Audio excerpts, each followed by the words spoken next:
俄内乱接习近平面临3大风险，高层讨论最坏打算。中共趁攻台后院打美国，议员呼吁摧毁中共军事资产。5大迹象显示，中共军队或有清洗风暴。李强要哭晕了，浙江人举牌2027喜下礼上。瓦格纳惹大祸，白俄总统劝降普里格金，细节流出。大家好，欢迎您收看国际新闻眼，我是美玲。瓦格纳头目普里格金发动的兵变虽然草草收场，但依旧让中共心惊不已。有分析说，中南海可能已做了最坏打算。也有分析认为，习近平从中吸取了教训，并面临掌控中共军队的3大风险。美国克雷蒙特麦肯纳学院教授裴敏欣于26号在彭博社发文说，瓦格纳叛变事件显示出习近平至少面临3大风险：一、习近平要确保中共军方，尤其是高级将领对他的政治忠诚。他从18大上台后，通过反腐，5年就清洗了中共军方的100多个高级将领。习近平在3连任后，将年过70的张又侠破格任命为军委副主席，而同样担任军委副主席的何卫东是福建旧部，也深得他的信任。裴敏欣预计，习近平会通过对高级将领加强监视，并进行更彻底的审查和更频繁的换将。2、习近平需要将中共军队内部的冲突表面化现象尽早阻止。普京最明显的错误就是让普里格金和俄罗斯国防部因协调和后勤补给跟不上，导致矛盾加剧。因此，隔岸观火的习近平不会让中共军队的内部不和更开化。3、习近平发现中共大力推广的民族主义是双刃剑，他试图通过控制下面的官员来降低过度的民族主义。中共外交官过分渲染的战狼言论会让一些人产生难以满足的期待。那么中国的极端民族主义者也可以通过宣扬更极端的言论包抄政治强人，就像普里格金对待普京的做法。因此，习近平前段时间就把中共外交部的大战狼赵立坚贬值。而新任中共外交部长秦刚虽然表现强硬，但是这段时间并不主动发表战狼言论。习近平在吸取教训之际，中共解放军报在6月25号也发表文章，其实把保底手段搞过硬，也可被认为是中共释放出对瓦格纳兵变的回应。文章表示，军事力量是维护中共政权安全的保底手段，并说要立足最复杂、最困难的情况做实战准备。这也表明习近平已经考虑到了中共面临的最坏情况。台湾国家政策研究基金会副研究员李正修分析说，针对瓦格纳进军莫斯科的这样一个惊人事件，中共高层应该有开过会，讨论怎么回应，就是最坏的打算。比如说，普京逃亡，甚至于要求北京给予政治庇护，他们应该怎么做？中共可能因此避免第一时间就发表声明。中共在古巴建造军事设施的计划和已存在的窃听站的消息引发各方关注。有人认为，中共可能将古巴变为情报枢纽，甚至可能在台海冲突中通过利用拉美的地理优势和基础设施对美军援台造成干扰，甚至趁机攻击美国本土。华尔街日报引述知情的美国官员披露的消息说，中共正和古巴政府谈判，想在当地新建一个联合军事训练设施。据美国之音报道，中共在古巴的军事设施如果成功建立，将会给美国国土安全带来严峻的军事和战略影响。6月23号，中共即将崩溃的作者、美国专栏作家张家敦发表文章警告说，因为古巴的关系，一场亚洲战争将在美国本土和附近及上空进行，或许会涉及到核武器，比如中共可能会在古巴部署携带核弹头的弹道导弹。在台海冲突当中，中共通过核威胁来吓阻其他国家援台。张家敦写道，中国为什么要在古巴部署导弹呢？因为考虑到更短的飞行时间，就意味着更短的预警时间。而且美国的导弹防御系统和雷达目前主要是针对来自北极上空和北方的攻击，而古巴则为中共发动来自南部的袭击提供了场地。中共也积极拉拢拉美国家，并与其加深建立军事关系，包括加强对拉美地区的军事交流和培训，以及军方领导人的互访等。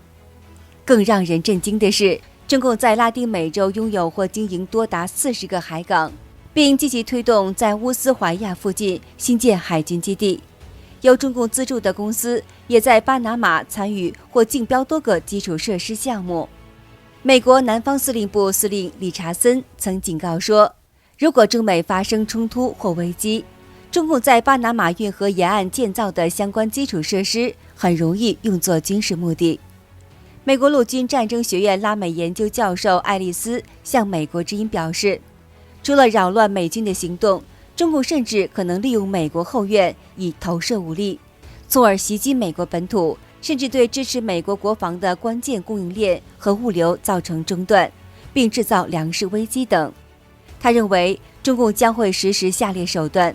包括在中共已部署潜在军力的地点，使用特种作战小组或其他人员针对美国的目标进行打击，扰乱美国的军力部署或支援，进行基于人的间谍活动。面对中共明里暗里的虎视眈眈，佛州共和党众议员盖茨建议，中共正把古巴变成一个靠近佛罗里达海岸的静止的航空母舰。拜登总统应动用武力摧毁中共在古巴的军事资产。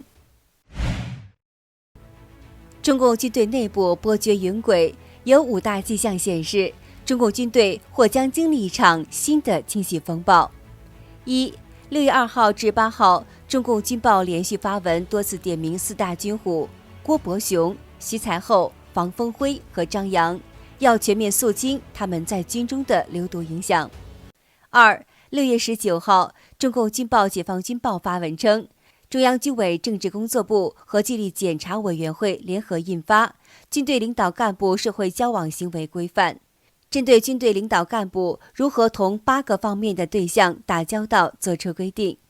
包括地方党政机关和有关单位及其人员、社会团体和亲友，以及和网际网络社交平台的互动等。上海政法学院政治学系教授倪乐雄接受香港南华早报采访时说，中共针对军方干部发布社交准则，可以说是前所未有，就连毛泽东当时都没有过。3、中共中央军委副主席张又侠隐身近2个月，不仅缺席习近平在6月7号视察内蒙古军区的活动，5月29号中共政治局集体学习会上也不见其身影。直到6月18号，张又侠才出席在天津召开的中共全军基础训练现场会。有分析认为，张又侠可能因为健康问题不能现身，也有人认为是中共军队出现重大变故，需要张又侠处理。4、今年不断传出中共空军上将刘亚洲被查的传言，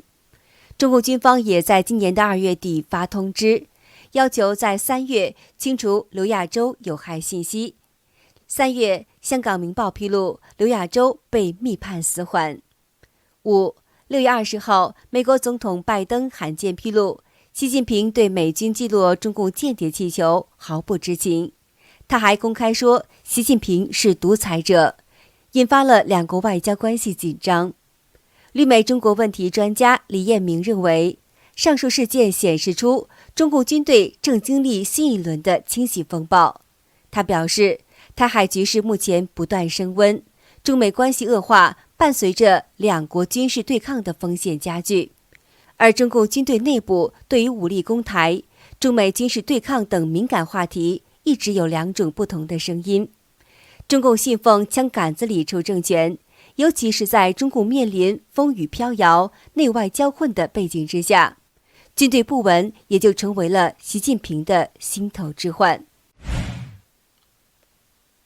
中共国务院总理李强访问德国期间可谓是小心翼翼，不但自降身价坐包机，还在德国出席新闻发布会期间不回答记者提问。然而，一名浙江男子疑似在德国总理府前举牌，浙江总商会拥护李强接班习近平。有人笑称，李强这下要哭晕倒下了。李强在6月18号到21号出访德国，德国总理府外聚集了大批示威者，也有中共组织的人群，但有人似乎想给李强送上一份大礼。6月27号，有推特网友发文说，一名浙江网友跑到德国举牌拥护李强，只是看这牌子的内容，有多少坑害李强的意思。该网友还发了3张照片，有一张是在德国总理府门外聚集一些穿红衣、扛着5星旗的人，应该是中共组织的欢迎人群。第2张照片是一张穿橙红色短袖、戴着太阳帽、墨镜和黑口罩的男子举着标语牌，正面写着浙江总商会拥护李强接班习近平，背面写着2027习下礼上，李强接班，德国温州同乡会支持李强。这名举纸牌男子和德国总理府门前的欢迎人群穿的衣服很类似，他的领口下方还有5星旗。照片流出引发网友的热议，有人说高级黑吗？也有人表示温州同乡会要被解散了。还有人联想到普里格金最近发动的瓦格纳政变，强子回去后要赶快解释避嫌，我不是厨子。周二，白俄罗斯总统证实，瓦格纳头目普里格金已抵达白俄罗斯。他还披露了和普里格金谈判的细节。另外，瓦格纳在向莫斯科进军时，记录了一架被称为空中指挥所的军机，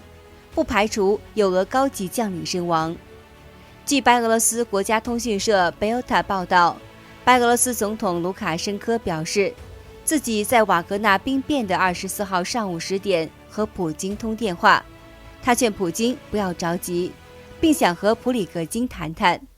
但普京说普里格金不会接电话。随后，卢卡申科组织了3个渠道，才得以在11点和普里格金通话，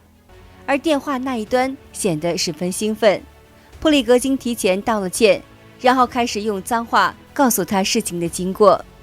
卢卡申科提醒普里格金说，走到半路你就会像虫子一样被碾碎。而普里格金气愤地表示，我们要正义，他们想勒死我们，我们要去莫斯科。卢卡申科试图平息他的怒火，最后我说，你可以做任何你想做的事，但不要被我冒犯。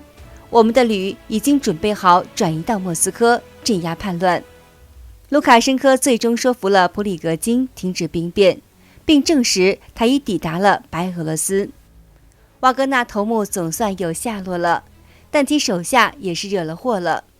因为瓦格纳士兵在进军莫斯科途中击落了多架俄军机，包括一架被称为俄军空中指挥所的伊尔 22M 战机。英国《每日快报》报道说，伊尔 22M 上至少有10人，但分析家阿尔克斯尼斯推断，死亡人数为15到20人，而且飞机上或许有包括1名俄军高级将领在内的多名高级将领殒命。因此，这些惹祸的士兵要面临怎样的后果，需要继续关注。好的，以上是今天的全部内容，感谢您的关注，我们明天再见。